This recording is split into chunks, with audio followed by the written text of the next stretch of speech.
Okay. Good morning. Today is Friday, February 21st, 2025, and I'm Delegate Edith Patterson. I'd like to welcome you to the Southern Maryland delegation meeting. We are really excited. We have a full day of testimony or information from our three local hospitals and a bonus with Congressman Steny Hoyer. So before we proceed, I'm going to ask Delegate Todd Morgan if he would honor us with the Pledge of Allegiance. Thank you, Madam Chair. I pledge allegiance to the flag of the United States of America and to the republic for which it stands, one nation, under God, indivisible, with liberty and justice for all. Thank you. Thank you, Delegate Morgan. Can we take a moment in prayer? Heavenly Father, as we gather here today, we ask for thy divine intervention for the guidance. We ask those of us and others who are policymakers to offer insight and direction. We ask for our country, our state, and our various counties. In thy name we pray. Amen. Okay. While waiting for Congressman Hoyer, I'd like to offer congratulations to John Hartline. I don't know if he's on or not. And all the persons who volunteered for a wonderful Southern Maryland reception last night at the graduate. The food was delicious, and the dancing, those of you who danced, like me, it was fun. It was just an enjoyable event, as well as a business representative. So we were very fortunate to have once more a successful reception. Okay. And as I said before, today we're going to focus this morning on hearing from the Honorable Steny H. Hoyer, who represents us so well in the Maryland House. I'm sorry, used to be in the Maryland House of Delegates and Senate, but now certainly in the U.S. Congress. So good morning, Congressman Hoyer. Hello, everybody. Good to Hello. see you this morning.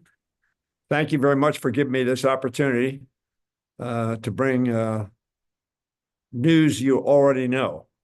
And that is the Trump administration has come in along with Elon Musk, and in approximately 30 days has obviously gone after, as quickly as they could, reducing the number of employees, freezing spending, and generally creating both chaos and crisis at the federal level. I say that in this context. Getting rid of waste, fraud, and abuse, I think there's everybody on this screen, from every Democrat, every Republican, every liberal, every conservative, wants to get rid of waste, fraud, and abuse. That's an appropriate effort for government to pursue. And the way you do that, of course, you do a study of the agencies, what they're doing, how and how efficient it is, and then you recommend to the Congress, and or you take unilateral action to reduce particularly fraud or waste, and obviously abuse. Frankly, there has not been an opportunity to make such an assessment. So what was done and what is being done is to simply go in and with an axe, effectively, perform what ought to be performed with a scalpel. And not only are you going to lose some fat, but you're going to cut out a lot of muscle with it. And that's our concern. In addition, of course, the administration has said they want to cut very substantial sums. Again, that is their prerogative, obviously, but under our Constitution, of course, as you know, under Article 1, it is the Constitution that raises and spends money. The administration, Trump administration, and particularly their new Office of Management and Budget Director, has a concept that the Impoundment Act, acted in 1974, by Congress in a bipartisan fashion to make sure that when they appropriated money, in fact, that money was spent. Mr. Vogt, again, the OMB director, has taken the position that when we pass a bill and say you're going to spend $100, that is the ceiling of what they can spend. Theoretically, therefore, they could spend anywhere from $0 to $100, but they couldn't go over $100. The problem with that theory, of course, is if Congress decides it wants to pursue an enterprise. Now, when I say the Congress decides, we pass a bill in the House, we pass a bill in the Senate, then we get to an agreement and send that bill to the president. The president has to sign it. So when that figure is established, that $100, it has passed as a law, not as a suggestion. And one of the problems we're having is that Mr. Vogt has argued that from a constitutional standpoint, it is a suggestion. That is as if you pass a budget in the House and in the Senate, in the General Assembly, and the governor said, well, I don't want to spend that money, so I'm going to impound it. I'm either going to slow it up very substantially or not spend it. Now, we don't have a budget. You have to, by April, pass a budget that funds the government, and you always do that. We always did it when I was in the state Senate. Unfortunately, at the federal level, we don't do that. We haven't done it. And we keep delaying and putting off tough decisions. As a result, on March 14th, the government will not have authorization to spend money. Nobody will be able to go to work other than critical employees that are accepted. And they won't get paid, and the government won't perform services for the American people if we don't pass something by March 14th. Now, I think this is hopefully going to astound you. It is now the 21st of February, meaning essentially we have about 20 days left and about 12 legislative days left, and we do not know the number to which we're going to mark our budget at this point in time. When I say we don't know, there hasn't been an agreement. And the Republicans who are in charge of the House and the Senate have not reached an agreement on that number. As a result, we have not got a number that I can tell you that we're going to pass on March 14th. There is discussion about a continuing resolution. I think all of you know what a continuing resolution is. It simply says you'll spend at last year's level. Now, we're budgeting now for fiscal year 25, which ends September 30th. What did I say? 2075? 2025. September 30th, 2025. This budget cycle we're now in will end. We still have not, 6 months into the cycle, adopted what that budget is going to be. So we're operating now on a CR, which means we're spending at 24 levels. Trump has issued, in addition, 108 executive orders, which I think all of you have followed pretty closely. Many of them the courts have said, no, you can't do that. You can't suspend spending right now. You can't fire these people right now, et cetera, et cetera. What will be the ultimate decision being made is still to be seen. Some of these decisions may well go to the Supreme Court. So we're in a time of great doubt as to what will be, in fact, the federal government's posture for the next 6 months. That is, of course, extraordinarily inefficient, extraordinarily troubling for every manager of every federal agency and office.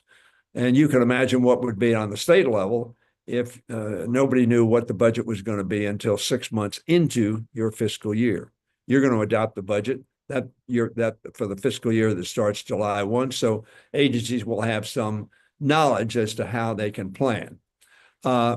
He's also granted commutations and pardons to the January 6th rioters, one of which got 20 years for participating in an effort that resulted in the death of a couple of policemen and the injury of about 150 police officials from Capitol Police, Metropolitan Police, and others. He's paused all funds for Inflation Reduction Act that were adopted by the Congress and signed by the president, and by the bipartisan infrastructure law. I don't know whether you've gotten contacted by some people. That was set aside by the courts, but obviously spending stopped at that point in time, and contractors were not sure that they could continue to work. Some stopped, some did not. But those are still being litigated, so we're still in doubt as to what will happen. Now, federal employees, we all have a lot of federal employees. I have about 77,000 in the 5th Congressional District. That's the combined of the, I represent parts, well, all of 3 counties and parts of Anne Arundel and parts of Prince George's County. In Southern Maryland, we have Pax River, Indian Head, Webster Field. We literally have thousands of federal employees who are being affected by these actions. In addition, the administration has given notice to 7,000 probationary employees at IRS.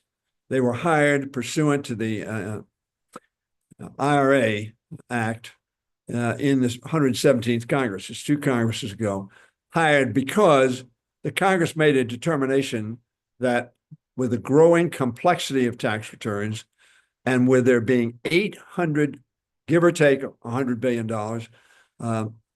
taxes that are owed but not paid. And the determination of Congress was we needed to make sure that we were collecting the taxes that were due and owing. Again, not raising taxes, just collecting due and owing. I see Administrator Bradford on the screen here.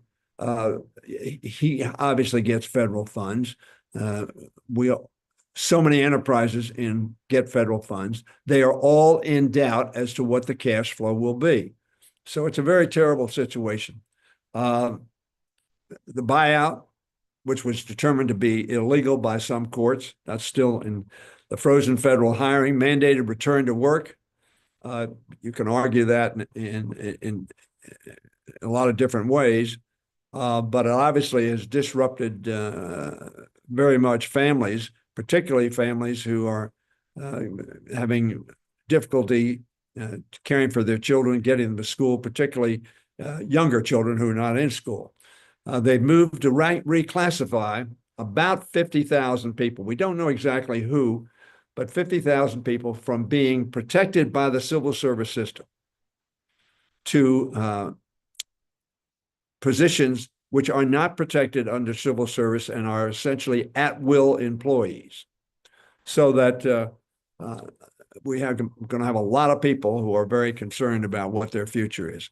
Now, I think I probably ought to use up my 5 minutes, so let me stop there, Doctor, my buddy, Ms. Patterson, and say that unfortunately, I do not have the kind of information you need, given you have to pass a budget within the next 30 days, or I guess it's 60 days.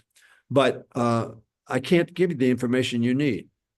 And I'm sorry about that, but we are working very hard to determine what the administration can do legally. We believe they cannot impound funds. We believe that's inconsistent with the constitutional responsibility of the Congress and inconsistent with the 1974 Impoundment Act. We're hearing from federal employees. My calls in my office have spiked by a factor of 10 or more on a daily basis of people who have stories not only about their own lives and what is causing them, but also very concerned about the people they are serving, whether it's Social Security, veterans, homeless, housing issues, whatever they may be that are affected by the federal government. People are very concerned about the people they are not serving because they are being furloughed or laid off or sent home. So let me stop with that. Hopefully, if we did this 15 days from now, we'd have a little more information about what we're going to do in the short term But in the long term, it will still be up in the air. Well, thank you very much, Congressman Hoyer, and thank you so much for the hard work that you're doing. I will entertain questions in a minute, but my question is, I know that some communities are offering town halls to answer questions that citizens may have. I anticipate us doing that as well. So I know we can count on you. I'm Uh, going to be at a on- town meeting, Delegate Patterson, Chair Pat Patterson. I'm going to Mhm. be at a town meeting. I think Commissioner Bowling is having a town meeting, and the president of the American Federation of Government Employees, Mr. Kelly, will be there, and I will be there as well. And I'm sure that we will have a lot of federal employees who are extraordinarily concerned. Absolutely. And DOGE is presumably to affect efficiency. Every one of you know, Administrator Bradford knows, if you tell your employees, I'm not sure you're going to be working next week, and you tell your employees, and this is what Vote has said, the director of OMB has said, I want federal employees to wake up and not want to come to work because they're the villains. If you tell your employees that, you're going to have a very inefficient, very unfocused, and very frankly, waste. So I think DOGE, frankly, is creating in the federal government the very inefficiency that they are created to eliminate inefficiency. Excuse me, Edith. all right, Kara, I can't see. Are there any questions? I don't see any hands. All Oh, right. no, sorry. All right. Well, I know that you're on a tight schedule, Congressman Hoyer, but thank you very much. The town hall I'm proposing is maybe Tri-County. I believe the one that's being held is for Charles County, but I think we're Tri-County. And so thank you so much for your leadership. And we may have you come back before the session is over here. Well, I would love to do that when we have more clarity. And again, March 14th is the magic date. The Republicans, as you know, have a very, very slim majority. And very frankly, when Ms. Stefanik, who has been confirmed as the UN ambassador, leaves, they can only lose one vote and still have the ability to pass something. So, Okay, I see probably Delegate Crosby has a question. Delegate okay. Crosby? Thank you, Madam Chair. And Congressman, I appreciate you being on. I guess I just really have a comment for you. I mean, I don't know anybody else on this call who it impacts more than me. As I wake up every day, go to Webster Field, I run a contracting business, but I work with, 50 or 60 government engineers. And I just want to kind of give you a crazy story that we are navigating. We had a GS-14 position open, and there's plenty of qualified GS-13s, but like the cream of the crop applied, got the job, and when he was promoted, was made probationary. And so he lost his job, who's like the top performer down at Webster Field. And now all the other GS-13s are terrified to even go for a promotion. And they removed the GS-13 pin that he filled. So it is having massive, massive impacts. And I just wanted to kind of share that story with you because it's not just like, hey, let's just slash things. It's like they're literally targeting, in some instances, the best of the best. So I appreciate you being on. And sorry if it seems like it's kind of a rant, but it is crazy right now. I was in Munich at the security conference. We were talking about NATO and Ukraine in particular. And I was in a restaurant. We were having dinner, and a couple came up to me and said, "Hi, Congressman Hoyer, we live in your district." And the wife was talking, and then she says, "This is my husband," and introduced him. And he started to talk, and then he started to cry. And he said, I work for Goddard Space Flight Center. I've worked there for 15 years. I'm going to retire at some point in time in the future. And they are firing all of the probationary employees. Now, probationary employees in the federal government pay 1 year, maybe 2 years, maybe a little longer, but largely between 1 and 2 years. But they can be removed without protections of civil service protection.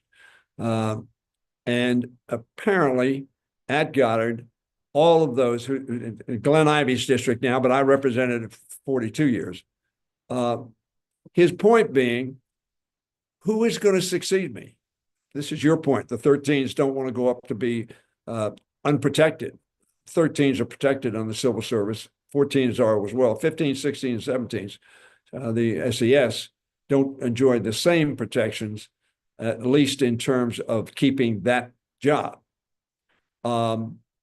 So, Brian, what you mentioned is the angst and anxiety and fear that is being experienced by literally thousands and thousands of federal employees, whether or not they think they're going to be fired. And he was concerned about, Musk wants to go to Mars. It's going to take money. It's going to take a lot of very top flight people to do that. Who are going to have the experience to do that if you, in effect, fire your seed corn, which are those probationary employees who come in. Now, if they're cause they're not performing, we want to get rid of them. That's for sure. But across the board, the reason they're doing it, they want to reduce numbers, not by quality, not by performance, but simply by numbers. So it's a bad thing, not only for our region, but all of us ought to remember, yes, there are a lot of federal employees in the Washington metropolitan area. We have 15% of the federal employees. 85% of the federal employees are throughout the country. So it's not just a Washington metropolitan area problem. Thank you again, Congressman Hoyer. Thank you for being with us. And again, thank you for your leadership. Thank you all, and good luck to you. Thanks. Okay, now we want to hear from our three top hospitals in the region. Representing Calvert Memorial Hospital is Dr. Jeremy Bradford. He's president and CEO, followed by Albert Zanger, who's president and CEO of University of Maryland Charles Regional Health Center. And lastly, Dr. Mimi Novello, President and Chief Medical Officer, MedStar St. Mary's Hospital. Welcome.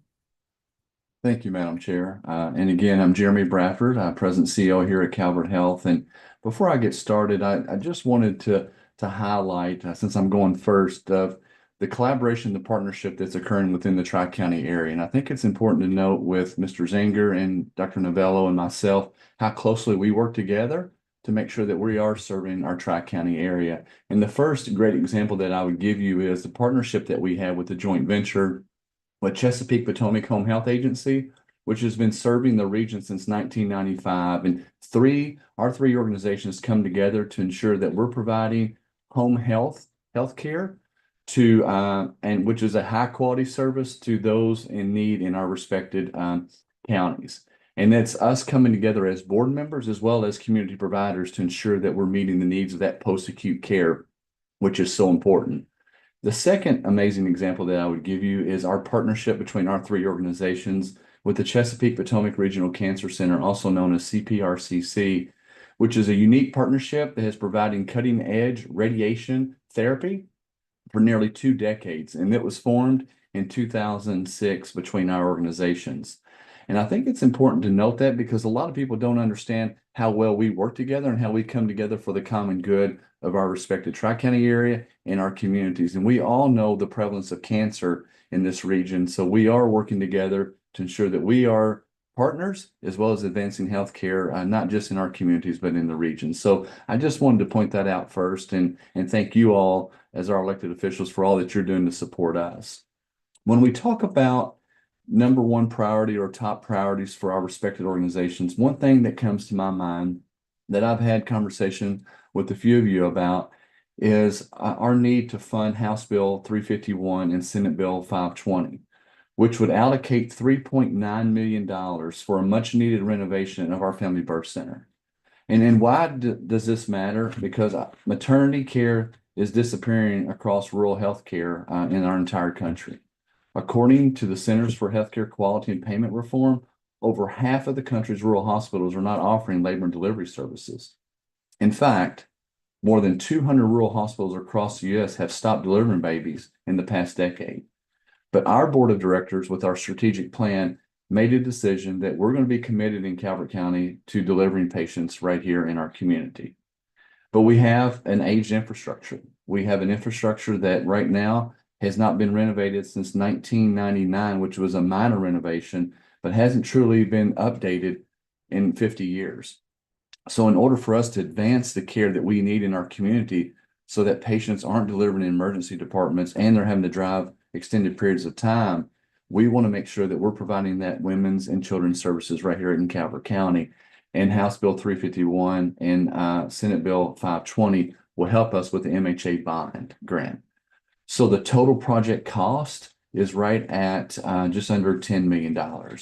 So this is very, very important for us as we do fundraising to help match the dollars, but also to advance the care in our community.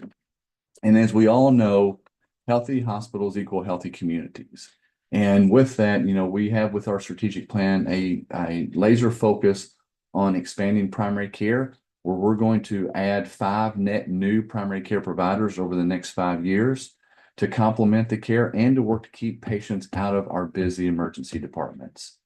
But when you look at the top priorities in this session, please, I want to highlight is help us ensure adequate funding for patient care. And what does that mean? Help support policies that fully fund hospitals to care for growing aging in our sick population that we have. The second is workforce recruitment and retention. We all know how important that is and all the challenges that we're all facing. But it is important that we attract and retain key employees, including our physicians, our nurses, and our staff. And right now, the rising inflation of what it takes to pay for these employees, as well as our supply cost, is not offset enough by the reimbursement that we're receiving. So we're upside down. A lot of hospitals are struggling today because there's not adequate funding to keep up with inflation that it's taken to have to pay for physicians as well as our clinical staff. And then lastly, I would just share with you, help us protect patients in hospitals from payer denials. Payer denials right now are a challenge for us, and it's impacting our cash flow. And we need to make sure that we have practices in place that do not delay care and strain the finances and harm outcomes of our patients. So anything that you all can help us with this is very, very much appreciated and important. And it's important that we address these actions before the AHEAD model is fully implemented. Because at the end of the day, our regulatory actions are going to help us to ensure our success. And it's not just Calvert Health, it's all of our successes. But at the end of the day, if our hospitals aren't healthy, then our communities can't be healthy. And I would just ask that you align with us on that. And thank you for the opportunity for us to be able to present to you. I'm trying to be mindful of the time. And thank you, Madam Chair, for the opportunity to speak to you all and all of your support and what you do day in and day out for us. Thank you. All right, thank you very much, Dr. Bradford. Mr. Zanger? Yes, good morning. Thank you for the opportunity to speak with you all today. I'd like to echo Mr. Bradford's comments. I think Dr. Novello and I certainly echo everything he had to say. A couple things I'd like to expand upon. I know a top priority for not only Southern Maryland, but the state as a whole is emergency department wait times. It's a big topic of discussion, and it has been for well over a year now. I think all of us are committed to doing the hard work to improve throughput and ensure that our patients are seen and treated in a timely manner. I'd like to take this opportunity to just share with you all, if you are unaware, we recently completed a 5,000 square foot, $10 million expansion of our emergency department here at University of Maryland Charles Regional Medical Center in an effort to keep up with the growing population, as well as streamline our internal processes so that we can get to patients more quickly. It went live and was fully complete back in September of 2024. So it's only been up and running for a few months. And during that time period, we've seen significant increases in our volumes while we've been able to maintain or improve our throughput times. So again, all three of the hospitals here in Southern Maryland are committed to making the experience and the timeliness as good as possible. Building on a little bit about what Mr. Bradford said on the AHEAD model with the state of Maryland and the reimbursement policies, ensuring that we have adequate capital funding, again, just like Calvert's need to modernize and renovate their labor and delivery suite. All of our hospitals here in Southern Maryland have aspects that are very aged, and we are going to be looking at significant improvements over the upcoming years to keep pace with not only population growth, but with the modernization of healthcare delivery. So funding for capital is significantly strained, and we are looking for future support to help ease us through that and deliver for the patients in Southern Maryland. Also on the workforce piece, not only is it becoming more and more expensive, we find our workforce is being subjected to workplace violence more and more frequently. And the protection of healthcare workers is of utmost importance to all of us here. Incidents of injury and assault continue to rise. And while we're doing everything we can to mitigate that, whether that's enhancing security staffing, partnering with local law enforcement, implementing whether weapons detection systems, metal detectors, the like, there's still a lot of challenges that we face with that. So support and helping solve that issue would be greatly appreciated. And then again, just echoing the payer denial issue, we've seen that increase more and more. It takes a lot of resources to ultimately get paid what we are due for the services we're providing from insurance companies. And just that extra time and effort is a drag on the very constrained resources that we all have. So thank you again for the opportunity to speak in front of you all today. Well, thank you. And we will entertain questions after we hear from Dr. Novello. Thank you, Delegate Patterson, and thank you for having me today to be able to make comments. MedStar St. Mary's, as you know, is the sole hospital for a growing St. Mary's County population. We are part of MedStar Health and extremely proud to be able to offer highest quality, safety, and advanced technology close to home.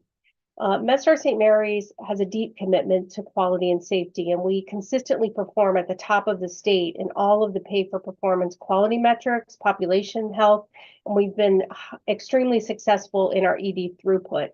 As a emergency physician myself, that warms my heart. We are recognized also by external agencies like Leapfrog for patient safety. We've received their A grade for 8 times, which is extremely challenging to do. And this year, we also received a Leapfrog Top Hospital Award across the nation. We also routinely receive recognitions for our women's health, labor, and delivery areas. These patients do need to go somewhere, and we are definitely booming over here. The other thing I wanted to comment on is that we have achieved magnet recognition. It is a top nursing accreditation. Only the top 10% of our nation's hospitals achieve this. We've advanced our technology in the form of minimally invasive robotic vascular surgery and interventional radiology. In the form of these minimally invasive robotics instead of large incisions. We're also the only bariatric center of excellence in Southern Maryland. This success is really outstanding for our community, but hospitals in Maryland face significant headwinds. I wanted to comment on a couple of those headwinds. The first is finances. Hospitals in Maryland are not financially stable now, and we need to shore them up in advance of the AHEAD model activation so that hospitals have financial stability. Half of the hospitals in the state of Maryland operate within the red. And why is this? Inflation, population growth, and the HSCRC methodology, which has left us hospitals underfunded for several years. 4% of that funding has been provided by a 4% funding increase has been provided by the HSCRC, but it does not keep up with inflation. Where does this inflation go? Or where do all this increased costs go? It goes to supplies. So these technologies that we bring on, supplies for robots, supplies for catheters, those things are very expensive. Drugs, in particular, high-cost cancer drugs is another example. We have the ability to be able to provide extraordinary care to our cancer patients, but the expense in this environment is significant. And then the recruitment of doctors. It's very expensive to recruit doctors who have different specialties and basic community types of medicine, community medicine doctors that are needed in a rural hospital. This becomes especially significant in Southern Maryland because of the increase in difficulty to recruit. We're unable, as has been mentioned by my colleagues, we're unable in this environment to have capital funding, capital dollars to invest in our infrastructure ourselves. And so we routinely come to you to ask you each year for help in doing so. So we advocate for an across-the-field rate increase and financial policies in the AHEAD model that maintain hospital stability. And then before I close, I wanted to make a comment on workforce. After the pandemic challenges, many healthcare workers have retired early or left the industry completely, which has left us short in nurses, techs, specialty techs in imaging, pharmacy, lab, the list goes on. And it's very expensive to recruit to Southern Maryland. And we end up also having to bring on agency nurses or members of agency staff to cover these clinical needs. What have we done at St. Mary's and MedStar Health? We've worked to grow our own. We pipeline with nursing residency programs and have partnerships with CSM. We've also established a MedStar Health Academy where we train at the system level for hard to recruit jobs. How does that help us? It creates high-paying jobs that stay in the communities that we serve, and it helps us to cover the care that we need. If we juxtapose this with the workplace violence that was mentioned, you can see how it becomes even more challenging to recruit. As an ER physician, I can personally attest to the deep fear that healthcare workers can have when coming to work and caring for patients. This is both physical and verbal violence. Hospitals are one of the most violent places that exist right now. What we're advocating for is protections for healthcare workers that are similar to laws that exist for airline workers. Also, funding support for increased security that we need to maintain our safety. We also look to expand training programs and improve healthcare profession licensing and removing barriers for internationally trained staff. That's all I have. I'm happy to take any questions. Well, I thank you all very, very much. It's certainly very enlightening, particularly when you talk about workplace violence, and because certainly for me, I never thought of it that way. In terms of legislation, I know that there are proposals to offer loan forgiveness or reconsideration for those physicians who are majoring in community or rural health. And so we certainly support that, as well as grow your own. It's good to hear you say that. I'm surmising that's also true for the other two hospitals. Senator Jackson has a question. Thank you. Good morning. Thank you, Madam Chair. Good morning to our hospital administrators. Great to see you all. I am a huge proponent for all three of you all. I also have the opportunity to represent a partner hospital of Dr. Novello's up there in Prince George's County on the Southern Maryland, Metro Southern Maryland. So I agree with what you all have said.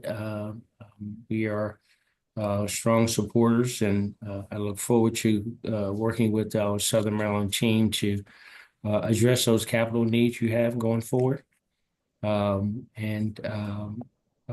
know, I've experienced in my past life how challenging your emergency rooms can be, having been on the side of law enforcement who would have to bring those emergency petition folks into your hospital or be there for other challenging moments when someone has been a part of an incident. So I certainly understand that and look forward to working with you regarding that. I will add one more thing, Madam Chair, that um, in stressful environments, oftentimes those who have chosen to be in these particular um, um, service positions, we forget about them and their welfare. So what I will say to each one of you all, and I'll be calling each one of you all, is I want you guys to think about what you're doing for your emergency room folks and your all your staff in general, but specifically for your emergency room folks who are dealing with trauma all day, every day, 12 hours a day. And then they have to move from one patient to another patient. I know this well, and I know the impacts, for folks with that type of personality who have engaged in that service. Sometimes we don't know how to ask for help. Sometimes we don't realize that we need help.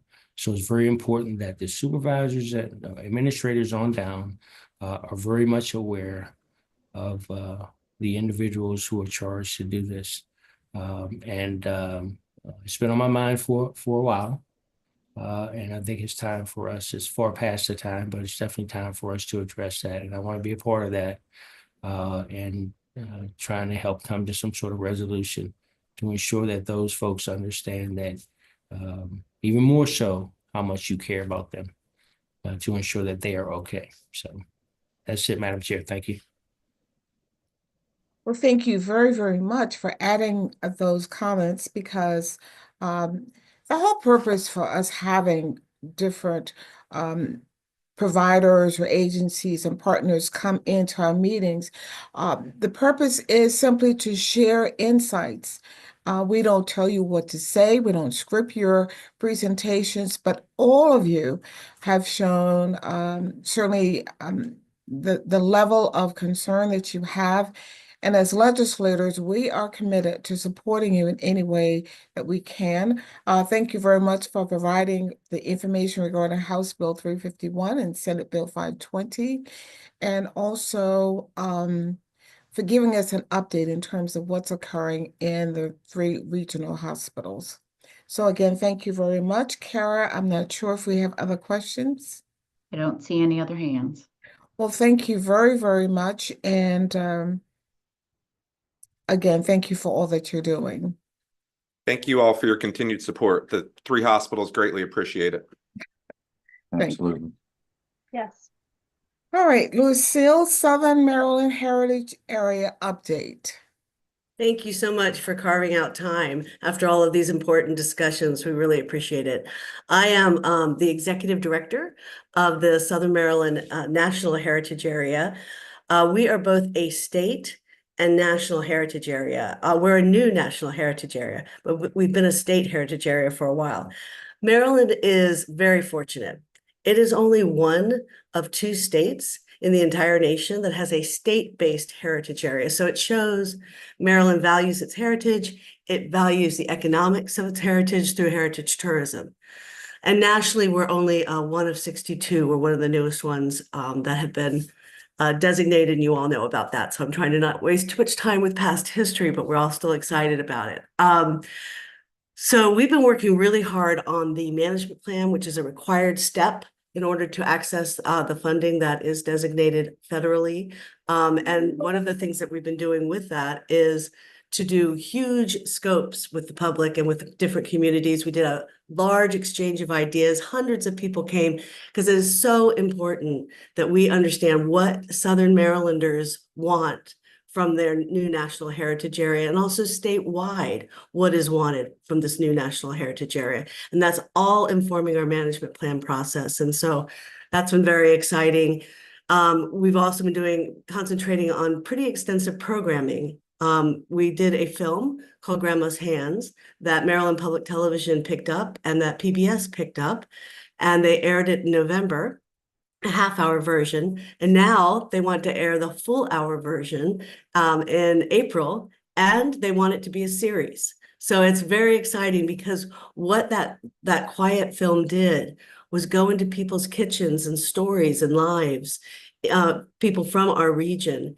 And it's another way, the food ways, the culture ways, the art ways, the music ways, for us to understand who we are. So it's a very quiet, but very, I think, beautiful film. So we're really looking forward to that developing further into a series. We also did a sail into Maryland's future, which was a kickoff to the countdown to Maryland's 400th. We did that in 2024, 10 years out to 2034. The Pride of Baltimore came down. The only other national Maryland-focused heritage area is the Baltimore National Heritage Area. So the two of us work a lot together because we're sort of bookends with Maryland's history. And so the Pride of Baltimore came down. The Dove, the Maryland Dove, the two of them sailed out together as sort of a way to start, and Maryland Public Television came and sailed with us and did a wonderful piece on it.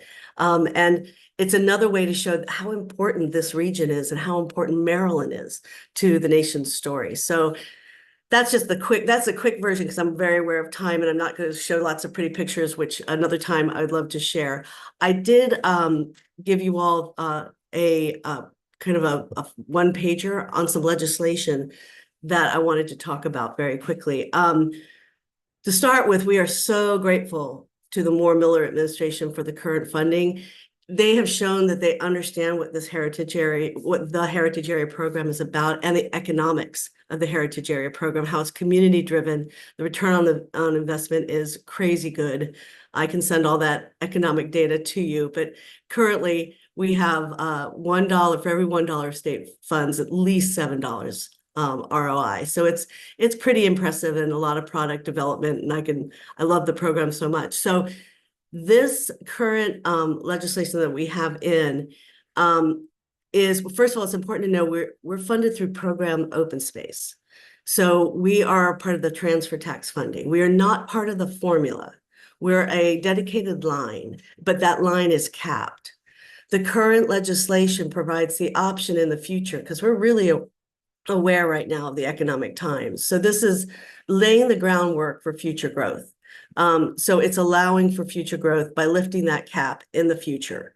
So we're hoping that you all will consider that, and I can go into some of the other reasons. And I did want to mention too, the reason that it's Western Maryland delegation and legislators, they actually, under Cass Taylor, the former speaker, were the ones that originated the Maryland Heritage Area program, interestingly, and they prefer to take that lead when we are doing some of this growth legislation. So we're really grateful that they have done that. And we're really looking forward to the hearings, which will be in March. And I'm here to answer any and all questions. I know you have the one pager, which kind of goes through some of the justifications, things like the capital grants that we give haven't increased in 30 years. Neither have the project grants or management grants. And we're very concerned that this program continues to have the impact that it should have. And we have millions and millions and millions of requests for excellent programs that we're not yet able to assist with because of the capped funding. So, and I should, of course, mention the numbers. It's SB 0980 and HB 1327. And the Maryland Heritage Area Coalition, I'm the chair of the Maryland Heritage Area Coalition, and there are 13 of us heritage areas, and we touch every county and Baltimore City. And that is the quickest version I can do of my update. Well, thank you, Lucille. Really, I know that you're always excited. You're a tremendous job representing Southern Maryland and also seeking funding for these various projects and designations. I'm not sure if we have the printout of the priorities, but we'll make sure that it is sent to every member of the delegation. Okay. Appreciate it. Thank you. Are there any questions? Okay. Grateful. Thanks, everyone. Well, thank you. We have a few minutes. Are there any comments the members of the delegation would like to offer, which is very rare that we have a few minutes? Okay, if not, then a reminder, our next meeting is on March the 7th at 9 o'clock. Kara, can you tell us who's on March 7th as well as March 21st? Of course, on March 7th, we've got George Clark and Jessica Richards coming from the TSCC. Also, we have two representatives from MDOT and Southern Maryland College. I'm sorry, St. Mary's College. Dr. Jordan's going to be speaking. And then on March 21st, we've got the Tri-County Health Offices, as well as the Department of Legislative Services to give a Great. budget briefing. And we may at that time maybe have another update from Congressman Hoyer, what's going on in at the federal level. So again, thank you all for being here. Again, we appreciate your insights, and we truly appreciate having information regarding the legislative House bills as well as Senate bills. All right. I'm going to open the floor for a motion for adjournment. So move. Is there a second? Second. All right, thank you so much. Been moved in second. We are now adjourned.